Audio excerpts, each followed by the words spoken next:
Es una bendición y un privilegio. Lalo, ¿me pueden dar un radio de traducción, por favor? Es una bendición y un privilegio para mí estar con ustedes en este día. ¿Cuántos se han gozado en la presencia de Dios? Dios bendiga a los hermanos músicos. Yo no sabía que cantaban los dos cultos. Por lo general uno va a las iglesias y son diferentes grupos de alabanza, uno para cada culto, y nada más al predicador le toca. Pero no, ellos ahí están y cantaron. Dios los bendiga grandemente. ¿Se gozó usted o no? Gloria a Dios. Qué bendición poder estar en la presencia del Señor. Una de las cosas más importantes para nosotros como cristianos, y una de las cosas que nosotros más se nos olvida, es que el evangelio se trata de tener una relación con Dios. El evangelio es sobre tener una relación con Dios.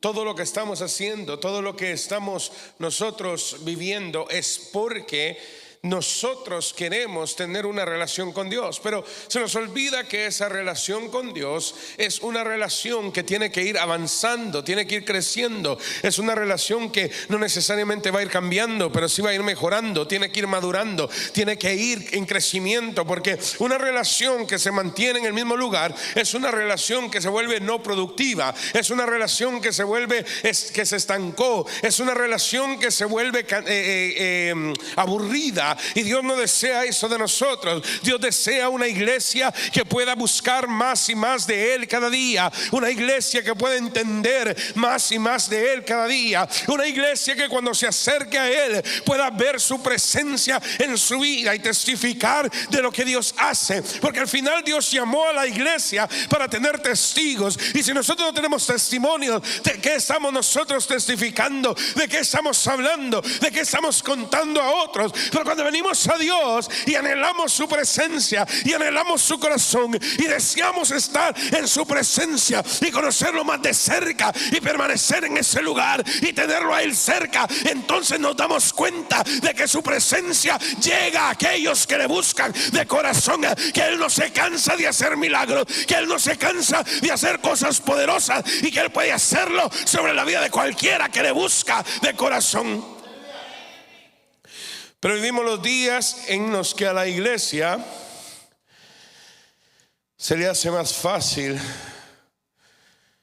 creer que Dios no va a hacer nada que creer que Dios va a obrar. Vimos los días en los que a la iglesia se le hace más fácil pensar que Dios no lo va a hacer, que Dios no va a contestar, que Dios no va a responder, que Dios no va a obrar, que pensar que Dios lo puede hacer, que pensar que Dios lo va a hacer. Nos cansamos de creer, nos cansamos de pedir, nos cansamos de buscar, nos cansamos de orar. Estamos orando, estamos empezando nuestra adoración cuando nosotros mismos en nuestra mente empezamos a decir: Dios no lo va a hacer, a mí no me va a contestar, no me lo va a dar. No hemos ni empezado a pedir cuando ya estamos convencidos de que Dios no va a hacerlo. ¿Para qué nos acercamos a Dios si creemos que no va a hacerlo?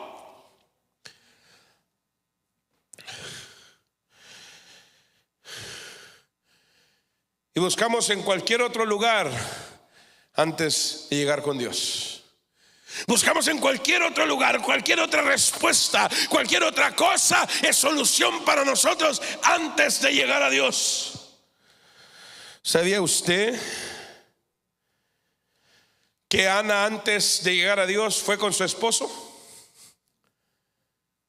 ¿Sabía usted que Ana antes de llegar a Dios a clamarle, porque ella quería que Dios le diera un hijo, antes de llegar a Dios y clamarle a Dios, ella va y busca al esposo, y ella va y le dice al esposo: dame hijos? Y el esposo le dice: ¿acaso no es el amor mío más que muchos hijos? ¿Acaso el amor mío no te satisface más que el de muchos hijos?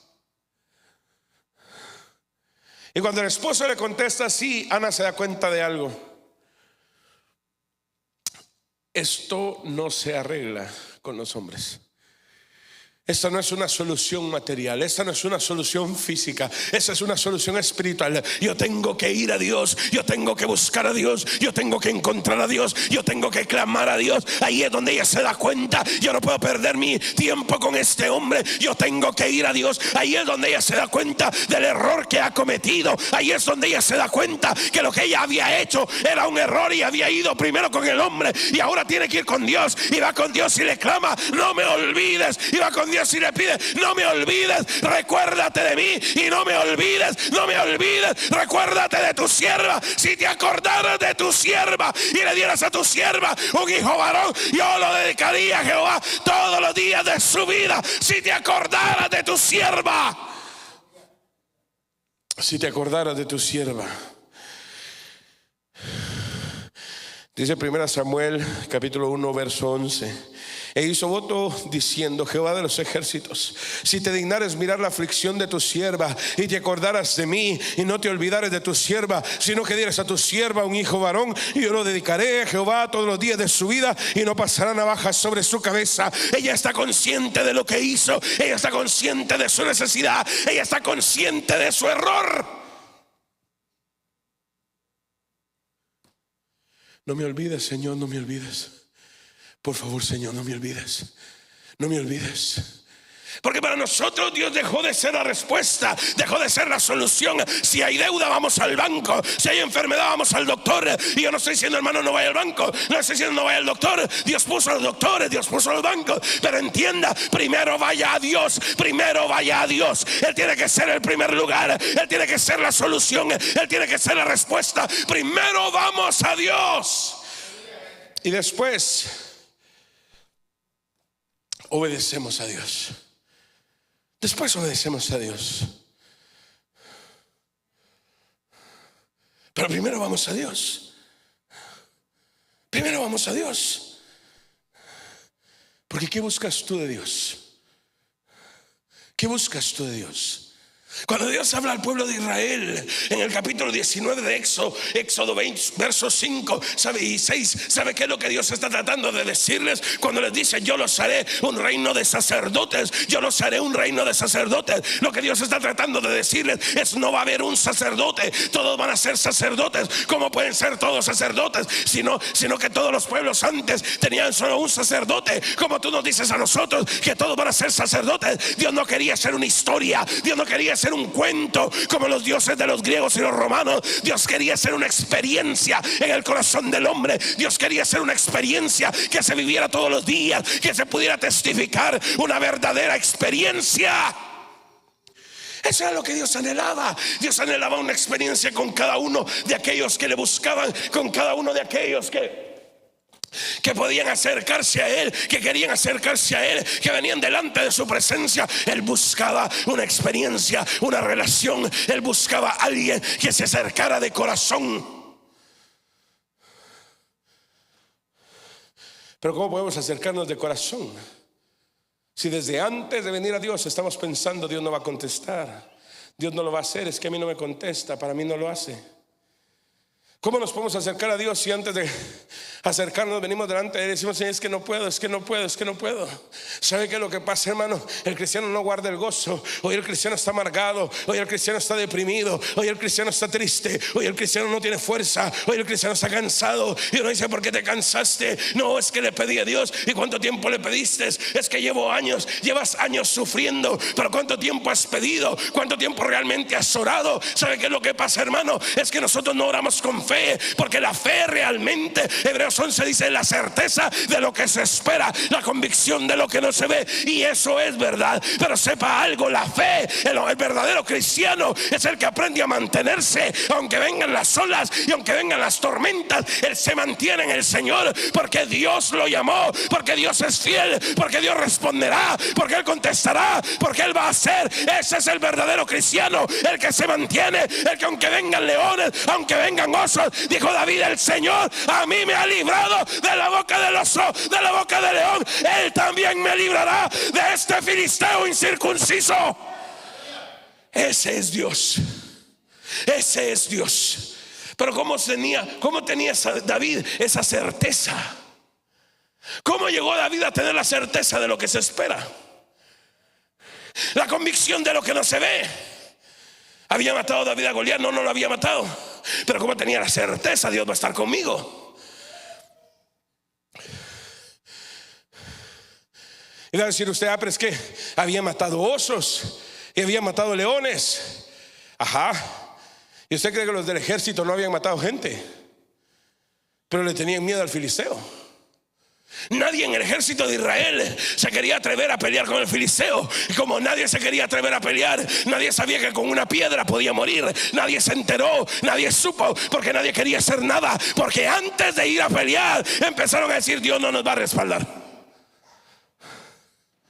Dios no nos va a respaldar. Dios no lo va a hacer, no va a contestar, no va a obrar. Dios no lo va a hacer. La Biblia no se escribió de los que se dieron por vencidos. La Biblia se escribió de los cristianos que se mantuvieron, de los cristianos que creyeron, de los cristianos que se estuvieron en la brecha y dijeron: tú vas a contestar. ¿Sabe qué dijo Job? Job dijo: yo sé que mi Redentor vive. Yo sé que mi Redentor vive. La pregunta, hermano, es: ¿sabes tú que vive tu Redentor? ¿Sabes tú que te puede levantar aún del polvo? Yo sé que mi Redentor vive. Esa certeza la tienes tú en tu corazón. Esa verdad la tienes tú en tu corazón. Vive tu Redentor. Cuando llegan los problemas, cuando llega la aflicción, vive tu Redentor. Te va a sacar de los problemas.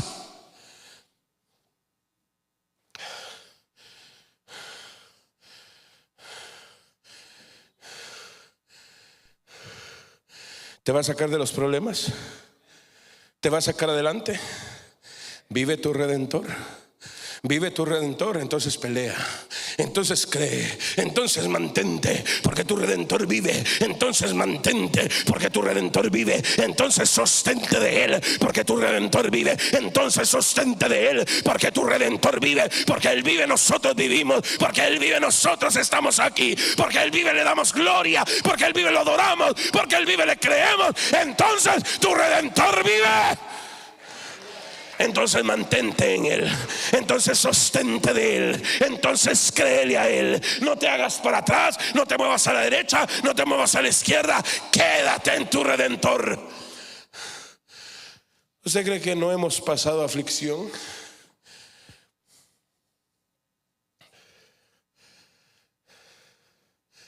¿Usted cree que no hemos pasado pruebas?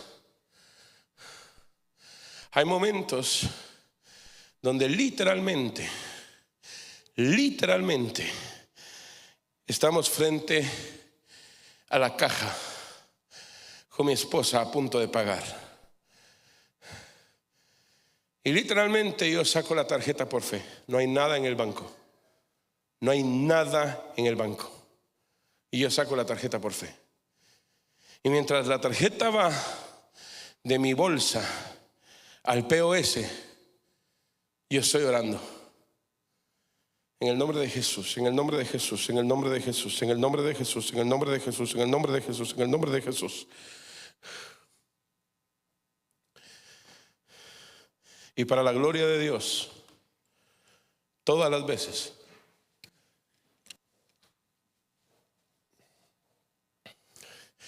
en el camino de mi bolsillo al POS, Dios provee. Dios provee. Ese es el Dios que tenemos. Ese es el Dios que tenemos. El Dios que no abandona. El Dios que no te suelta. El Dios que te desea y que busca una relación contigo. Y que busca que te acerques y que sueltes y que dejes y que solo vengas a Él.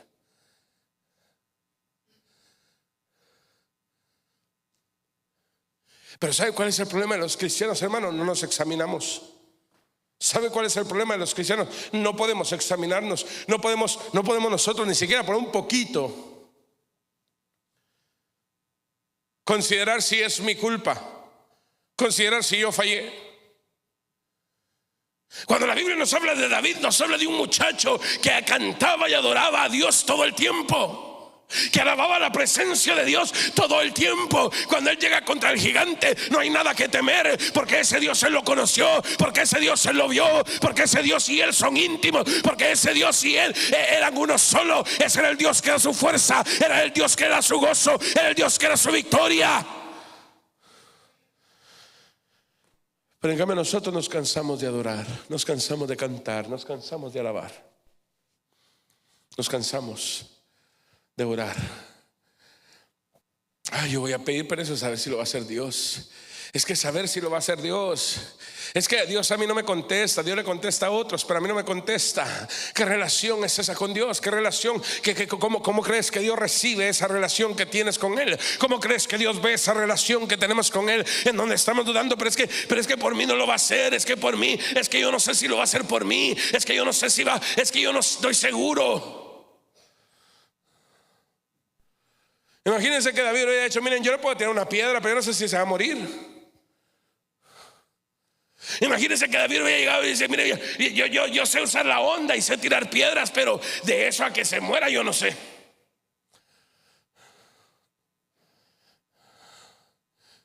Imagínense que David hubiera llegado y hubiera dicho: miren, pero es que ¿saben qué? Él tiene armadura y tiene espada y yo solo piedras tengo.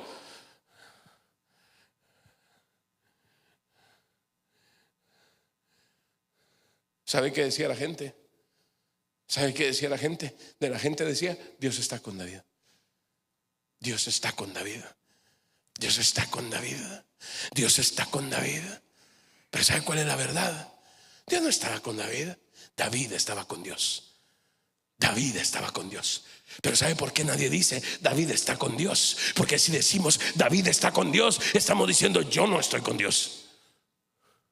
Porque yo no estoy haciendo ni viendo lo que David ve, porque yo no estoy logrando lo que David logra, porque yo no puedo ver al Dios que mira a David. Entonces no digamos Dios, David está con Dios, digamos Dios está con David. Digamos que fue Dios el que escogió a David, no David el que escogió a Dios, no David el que tomó decisiones que lo acercaron a Dios. No, digamos que es Dios el que tiene favoritos, Dios el que agarró a David. ¿Por qué no te agarra Dios a ti? No nos ama a todos, no entregó a su hijo por todos. ¿Por qué no te agarra a Dios a ti? ¿Por qué no dice la gente es que Él está con Dios? ¿Por qué no dice la gente es que Dios está con Él? ¿Por qué no hablan de ti la gente? ¿Por qué no dicen es que ese mata gigantes? Es que ese por la fe conquista sus campos y conquista sus tierras y conquista sus promesas y conquista bendiciones. Ese por la fe se mantiene caminando como viendo al invisible y no se mueve porque Dios está con él. ¿Por qué no dicen eso de nosotros?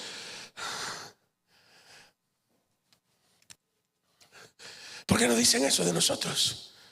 ¿Por qué no llegan y dicen: ¿saben qué es lo que pasa? Es que yo no he visto una oración que Dios no le conteste. ¿Saben qué es lo que pasa? Es que yo no he visto una oración que Dios no le respalde. ¿Saben qué es lo que pasa? Es que esa persona ama a Dios. Es que esa persona está con Dios. Es que esa persona no se aparta de la presencia de Dios.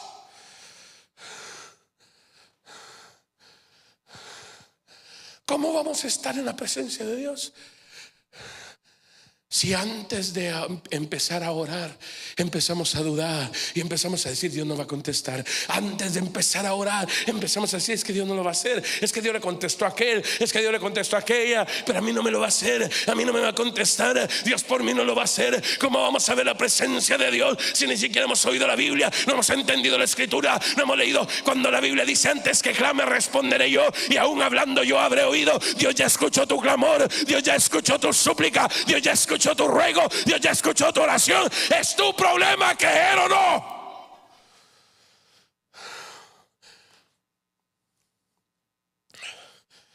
Dios está buscando cristianos poderosos en estas fechas, en estos tiempos.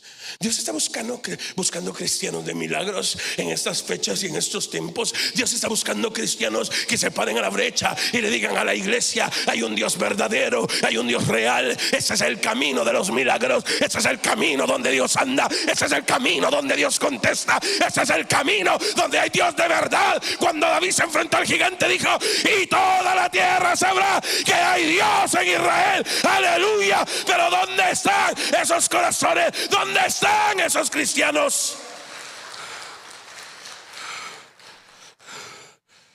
Los que van a retar al mundo y le van a decir: ustedes se van a enterar que hay Dios en esta iglesia, ustedes se van a enterar que hay Dios en mi casa, ustedes se van a enterar que hay Dios en mi vida. Un hermano de la iglesia donde soy pastor, él vive en México y necesitaba unas autorizaciones para hacer una venta.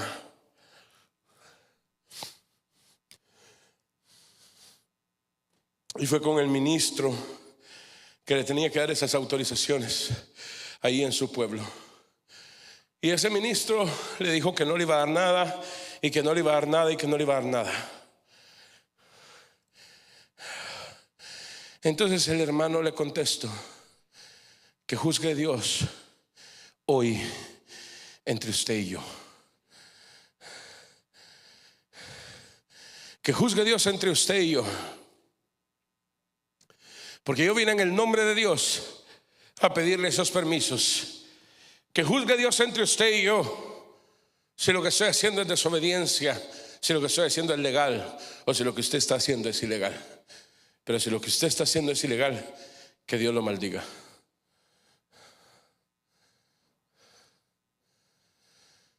Al poco tiempo el hombre cayó enfermo. Lo tuvieron que operar. Lo despidieron del trabajo. Lo sacaron. Yo ya no sé si murió o no, pero se enfermó. Y lo último que supimos es que no se lograba recuperar. ¿Dónde está tu Dios? ¿Dónde está tu Dios? ¿Dónde está el que pelea por ti? ¿Dónde está tu Dios? ¿Sabe? A veces yo pienso, David fue afortunado. David fue afortunado porque él miraba a su gigante. Él miraba el gigante alto allá arriba. Nosotros no miramos los problemas. Nosotros tenemos una deuda. Nosotros tenemos enfermedad. Nosotros tenemos esto otro y esto otro. No son cosas que se vean. Pero ¿sabe algo, hermano? El que lo enfrente se va a dar cuenta que de una pedrada podía caer. El que lo enfrente en el nombre de Dios se va a dar cuenta que fácilmente podía venirse abajo. David le dijo: tú vienes a mí con espada, lanza y jabalina, mas yo vengo a ti en el nombre de Jehová de los ejércitos, el Dios de los escuadrones de Israel, al que tú has desafiado. Él te entregará hoy en mi mano y yo te venceré. ¿Dónde está tu Dios? ¿Dónde está tu Dios? ¿Dónde está ese Dios que derriba a los gigantes? Ese Dios que mueve las montañas. ¿Dónde está tu Dios? Tu Dios está tan cerca de ti como tu relación con Él lo permite. Así está tu Dios. ¿Sabe qué? Mientras todo el ejército temblaba, mientras nadie en el ejército quería enfrentarse a él, mientras todo el ejército estaba ahí viendo qué hacían y haciéndose los locos, hombres de guerra, hombres valientes, hombres esforzados, hombres de batalla, había un niño en el campo que podía creer en Dios más que todos ellos. Dios lo mandó a traer ese niño, y ese niño vio al gigante y dijo: yo no tengo miedo porque yo conozco a Dios. Aleluya. Yo no tengo miedo porque yo sí lo he visto. ¿Has visto tú a Dios o tienes miedo? ¿Sabe por qué tenemos miedo? Porque no alabamos, no cantamos. Y me va a decir: bien, hermano, mire, ahorita estaban cantando y yo canté bien duro. Qué bueno. Pero David no cantaba en el templo. Él cantaba en su casa. Él cantaba en el campo. Allá en la soledad aprendió a conocer a Dios. Allá en la soledad aprendió a ver a Dios. Allá en la soledad aprendió a encontrarse con Dios. Allá en la soledad aprendió a encontrarse con el Dios que todo lo puede. Allá en la soledad él le cantaba a ese Dios de día y de noche. Allá en la soledad él clamaba a ese Dios de día y de noche. Allá en la soledad él estaba con él y eran íntimos y eran conocidos. Allá en la soledad, cuando vas en el carro, levanta alabanza. Cuando estás en tu casa, levanta alabanza. Cuando estás solo, levanta alabanza y dale a Él toda la gloria. Y vas a ver respuesta. Vas a ver respuesta. Vas a ver respuesta. Pero es tu decisión. Es tu decisión.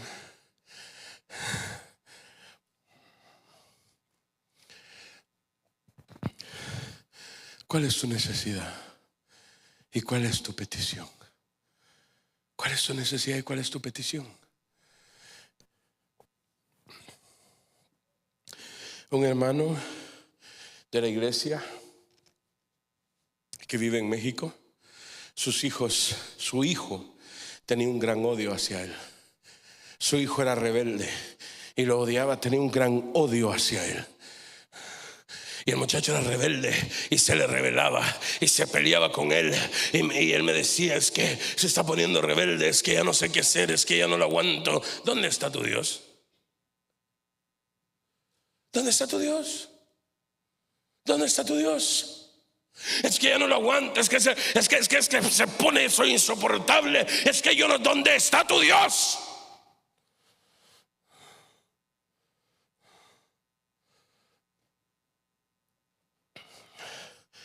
Y empezamos a clamar.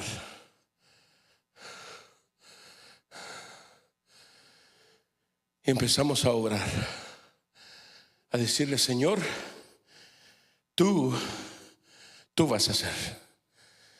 Y le dije: cuando Dios empiece a tratar con tu hijo, no te metas. Deja que Dios trate con él.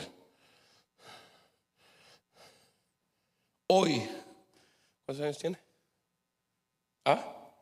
21. Hoy tiene 21 años. Desde hace aproximadamente, ¿cuántos años salió de la rebeldía? Hace como 3 o 4 años salió de la rebeldía. Hoy es un hombre de fe. Hoy es un hombre de fe.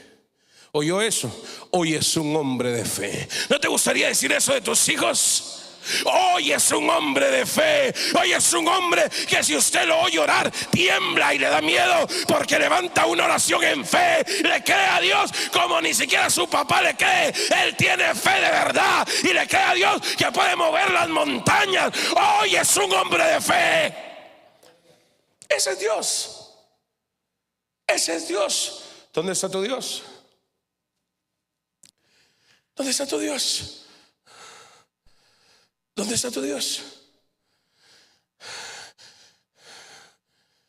Había una miembro de la iglesia en Guatemala que tenía una deuda de una tarjeta de crédito.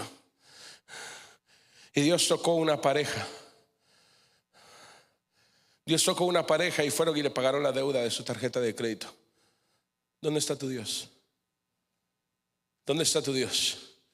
Porque ella clamaba de día y de noche, le decía: Señor, sácame de esta deuda, sácame de esta deuda. Y Dios tocó a un matrimonio y fue y pagaron su deuda. ¿Dónde está tu Dios? Hay una familia en la iglesia donde somos pastores que Dios les dijo: los voy a sacar de la casa donde viven. La casa era propia.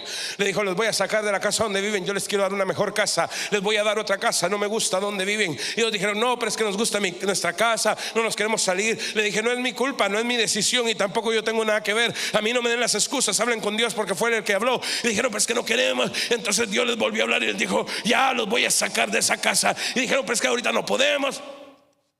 Tenemos niñas chiquitas. Dios dijo: los voy a sacar de esa casa. Y como ellos no hicieron caso, Dios los empezó a sacar de la casa. La casa se empezó a rajar de un lado para el otro. La casa empezó a tener 1000 problemas. Llamaron y dijeron: pastor, ya nos queremos salir de la casa. Y dije: ahora va a obrar Dios. Al otro día, como a la semana de que dijeron: nos queremos salir de esa casa, ellos recibieron un correo de la nada. Nadie había dicho nada. De la nada recibieron un correo. Decía: tú quieres vender tu casa, yo te la vendo. Llámame, este es mi número. Me recomendaron contigo porque me dijeron que quieres vender tu casa. Él llamó, el hermano llamó al número. Era un vendedor de casas. Le vendió su casa y lograron agarrar una casa preciosa, nueva, que Dios les dio. Ese es el Dios que tenemos. Ese es el Dios que creemos. ¿Sabe qué es lo que pasa, hermano? Lalo lo decía. Es que ¿por qué nos toca tanto las finanzas? Porque las finanzas es el único lenguaje que entendemos. Las amamos tanto que solo ahí entendemos. Dios no es el Dios de los bancos. Dios es Dios de corazones. Dios nos salva cuentas, salva corazones. Dios nos salva carros, salva corazones. Dios no, mire, si yo le empiezo a decir en la iglesia cuántas casas Dios ha dado, se sorprende. Pero si yo le empiezo a decir cuántos carros Dios ha dado, se va a ir para atrás. Porque es demasiado lo que dudamos de Dios. Es demasiado lo que pensamos que Dios no lo hará. Es demasiado lo que creemos que Dios no puede hacerlo. Pero si un día tomas la piedra y apuntas al gigante y le tiras en la cara, te vas a dar cuenta que todo este tiempo Dios te había dado dado la victoria.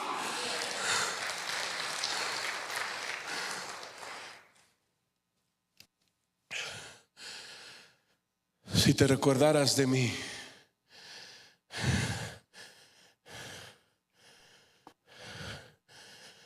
si te acordaras de mí. Eso era todo lo que pedía Ana. Si te acordaras de mí. ¿Se acuerda Dios de ti? ¿Te conoce Dios a ti?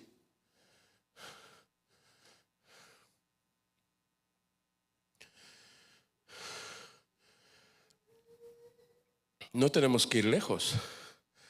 No tenemos que ir a la iglesia donde yo he sido pastor para contarle todos los milagros que puede hacer Dios. Nos podemos quedar locales. Lo imposible Dios lo hace. Lo imposible Dios lo hace posible. Lo imposible Dios lo hace posible. ¿En cuánto tiempo te dieron la residencia? En 1 año. Lo imposible Dios lo hace posible.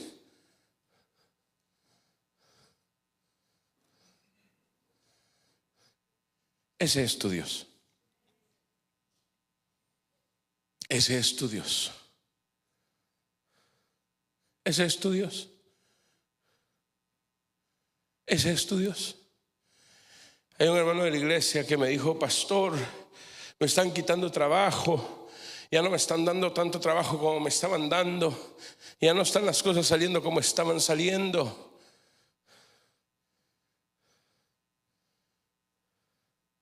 Es bien fácil. Paga diezmos.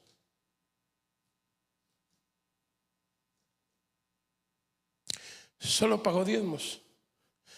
Y nos empezó a decir: uy, pastor, se me llenó de trabajo, tengo demasiado trabajo, necesito contratar gente, necesito comprar equipo, tengo demasiado trabajo.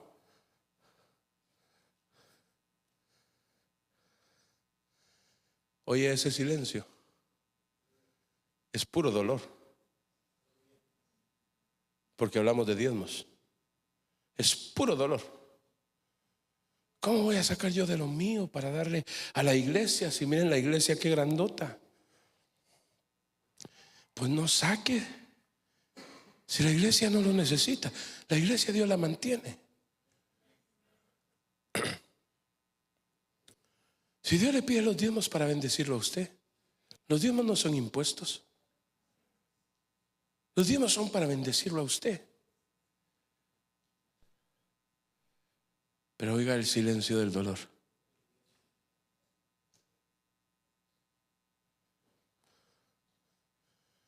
Queremos los milagros, pero no queremos obedecer.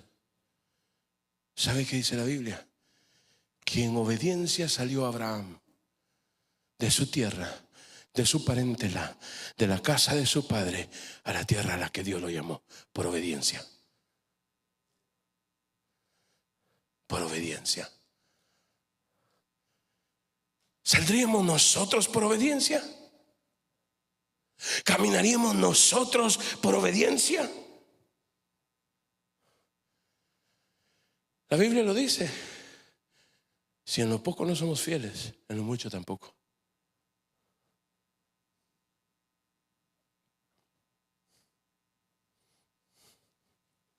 Queremos a Dios y queremos los milagros, pero no queremos pagar el precio. ¿Sabe qué pasaba? Mientras otros andaban haciendo fiesta, David estaba adorando al Señor ahí con las ovejas. Mientras otros andaban haciendo lo que se les antojaba, David estaba ahí con las ovejas adorando al Señor, porque ahí en el Señor él dijo: Jehová es mi pastor, nada me falta. Jehová es mi pastor, todo lo tengo. Jehová es mi pastor. Pero no nos examinamos. Solo se empezaron a hablar de los diezmos y todos empezaron a...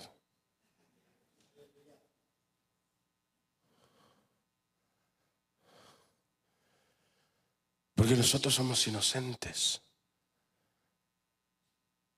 Somos inocentes.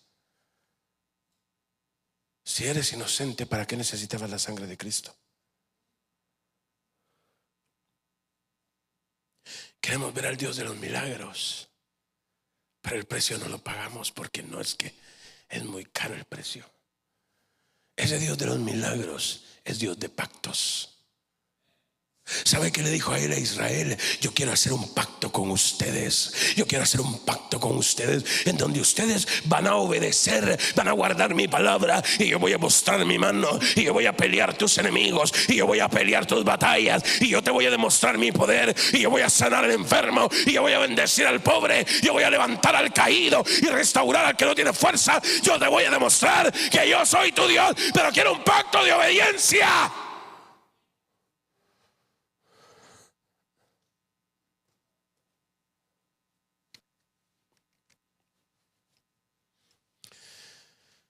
Un pacto de obediencia.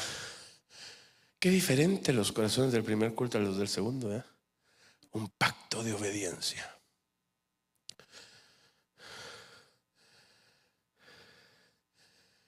Depende de nosotros si queremos obedecer.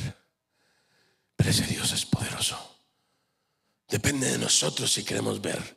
Pero ese Dios es poderoso y no se ha cansado.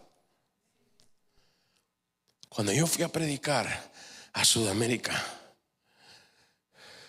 le decía: Señor, sácame de aquí, sácame de aquí, esto es muy difícil, sácame de aquí, sácame de aquí, esta gente es difícil, sácame de aquí. Y Dios me dijo: no, aquí te vas a quedar. Y le dije: no aguanto más, sácame de aquí. Y me dijo: no, aquí te vas a quedar hasta que yo te diga.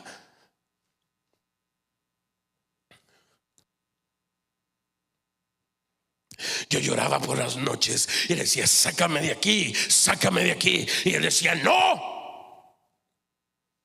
A los 2 días de estar ahí predicando, llegó un hermano y me dijo: hermano, yo tengo un viaje para Texas, ¿no se quiere ir conmigo?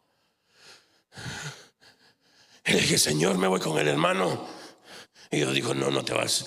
Y le dije: pero yo me quiero ir, yo no quiero estar aquí. Y dijo: no te vas. Y le dije: pero ya no aguanto, ya no aguanto, ya no quiero estar aquí. Y dijo: no te vas.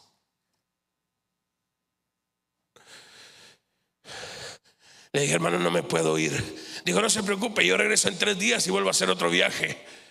Le dije: Señor, hermano, viene en 3 días, déjame ir. Dijo: no te vas. Le dije: por favor, déjame ir. Dijo: no te vas. Por favor, déjame ir. Me dijo: no te vas. En aquel frío terrible,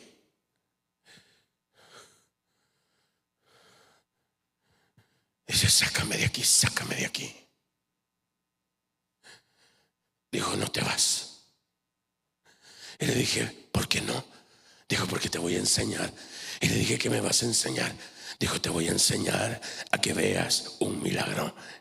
Le dije: me quiero ir. Dijo: tú te puedes ir. Cuando venga el hermano te puedes ir, pero nunca verás milagros. O te puedes quedar y yo te enseño a ver milagros. Y le dije: ¿cómo veo los milagros? Dijo: la última semana, dijo, el pastor, para celebrar que tú te vas, va a hacer una campaña. Dijo: empieza a pelear ahora por esa campaña. Empieza a pelear ahora los milagros de esa campaña. Empieza a orarme que sane al enfermo. Empieza a orarme que toque al desvalido. Empieza a orarme que yo haga el milagro. Cuando tú llegues a la campaña, orarás y pondrás tus manos y yo haré la obra, porque peleaste la batalla antes de que se diera la guerra. Pero tú vas a pelear ahora. A los 3 días llegó el hermano y dijo: hermano, voy a Texas, ¿se va conmigo? Le dije: no, hermano, todavía no. Le dijo: pero usted dijo que ya no quería estar aquí. Le dije: todavía no, todavía no, todavía no, todavía no. Y todos los días decía: Señor, qué lugar tan difícil, qué lugar tan duro, pero yo te doy gracias porque me tienes aquí. Gracias porque me estás enseñando. Gracias porque estoy en tu voluntad. Gracias porque prefiero estar en tu voluntad que un día de mi vida, que toda mi vida vivir fuera de tu voluntad. Te doy gracias porque aquí, en este frío, en esta nieve, en este hielo, tú me tienes en tus manos.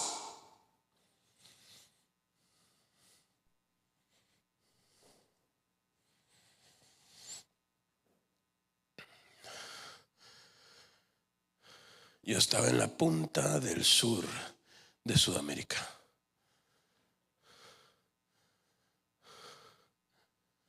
Subido en las montañas congeladas, montando vacas de nieve para ir de un lugar a otro.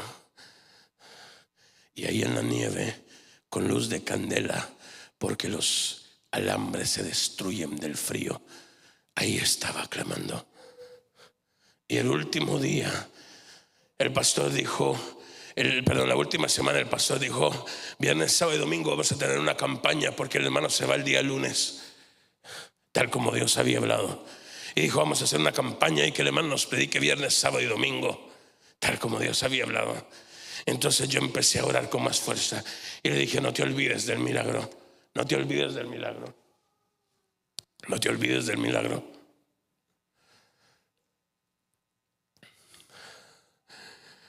Cuando llegó la campaña, yo empecé a predicar. Llevaron a una anciana en silla de ruedas. Yo no había terminado de predicar y la anciana se levantó y empezó a brincar hablando en lenguas. Entonces salió corriendo toda la gente y yo pensé que se habían asustado por la anciana. Fueron a traer a todos sus enfermos y los llevaban y los ponían al frente y los enfermos sanaban. Yo no había terminado el mensaje, yo no estaba orando por ellos y los enfermos sanaban. Entonces entró una mujer que se iba agarrando el vientre, se iba agarrando el estómago. Yo pensé que estaba embarazada y apenas caminaba y llegó hasta el frente. Y entonces el pastor se me acercó y me dijo: ore por la hermana. Y yo le dije: ¿está embarazada? Y dijo: no, ella tiene un tumor desde los 12 años que le sigue comiendo todo el cuerpo y que le está creciendo en el vientre. Y dijo: si Dios lo usa, que Dios la sane. Y se salió del templo.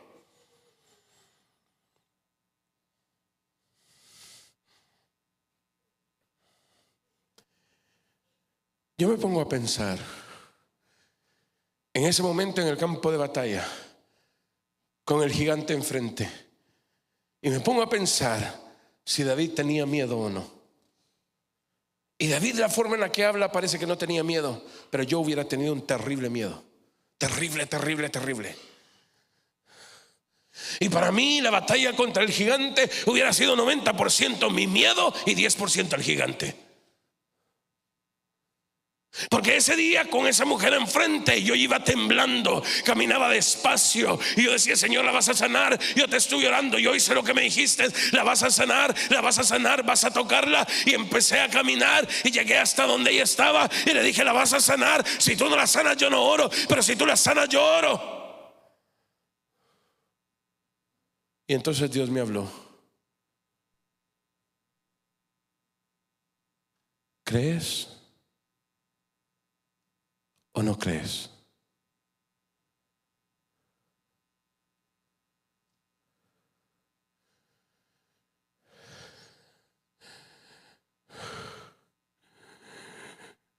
Y le dije: creo, Señor. Creo, Señor, que puedes hacer el milagro. Y abrí mis ojos para poner mi mano sobre la mujer y orar por ella. Pero cuando abrí mis ojos, estaba sana.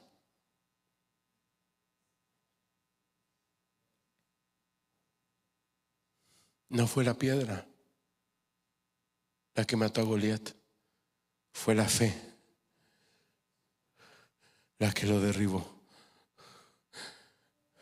No era mi oración la que iba a sanar a nadie, era mi Dios el que lo iba a hacer.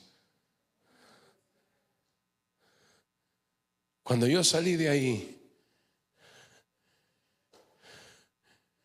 el pastor decía: vamos a volver a traer al muchacho que sana a los enfermos solo con predicar. Dijo: el otro año traemos al muchacho.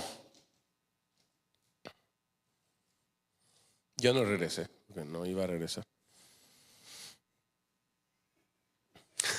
Yo no iba a regresar.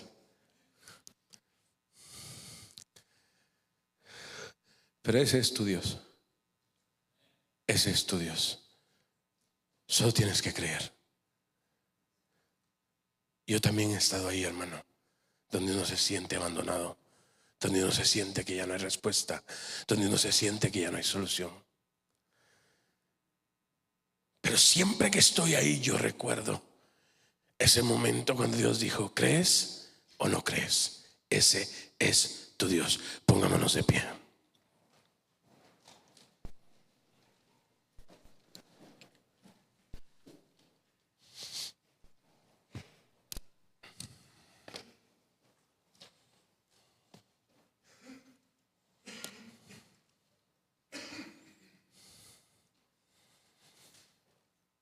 Y ahí donde estás, quiero que empieces a orar. Quiero que empieces a levantar una oración. Cuando yo venía para esta iglesia a predicar, el día miércoles que prediqué con los jóvenes, cuando estaba aquí, Lalo me hizo una pregunta. Y me dijo, ¿tienen mensajes para los jóvenes o mensaje para la iglesia? Y yo le dije, para los jóvenes. Pero Dios ya me había hablado de la iglesia.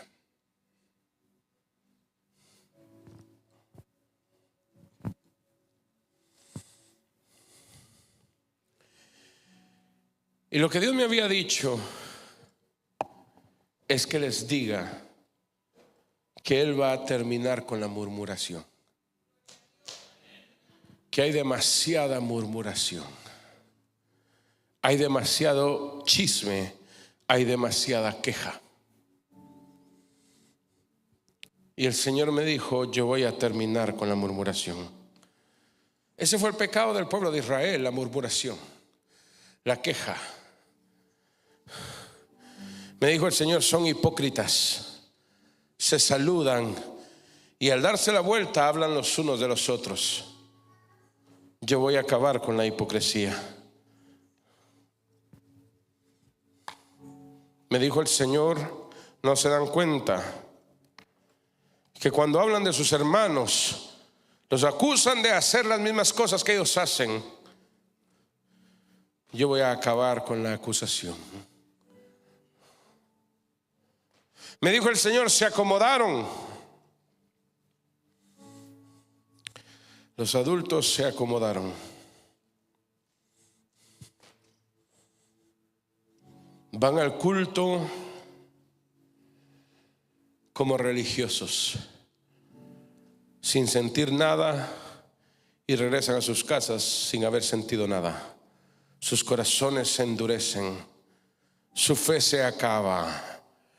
Y mientras más se endurecen los corazones y se acaba la fe, se dan permisos. Empiezan a decir, yo puedo hacer esto, eso no es malo, eso no es pecado, yo puedo hacerlo, me dijo el Señor, y lo hacen. Y salen y lo hacen. Diles que yo soy Dios en el templo y fuera del templo. Diles que yo soy Dios en las calles y en las casas. Diles que yo soy Dios afuera y adentro. Diles que yo soy Dios que ve y que siente.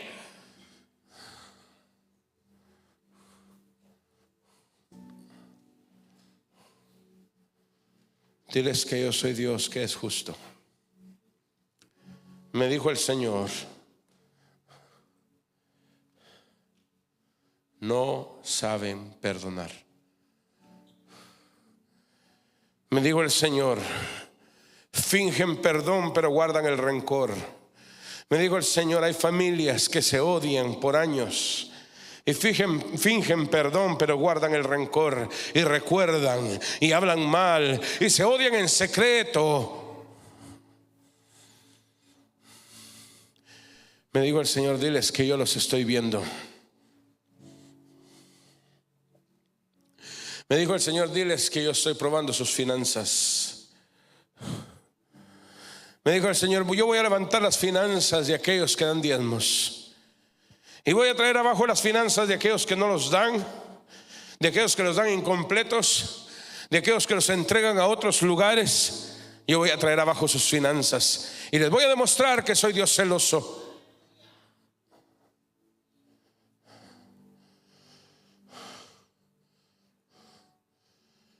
¿Por qué tenemos que sufrir para obedecer?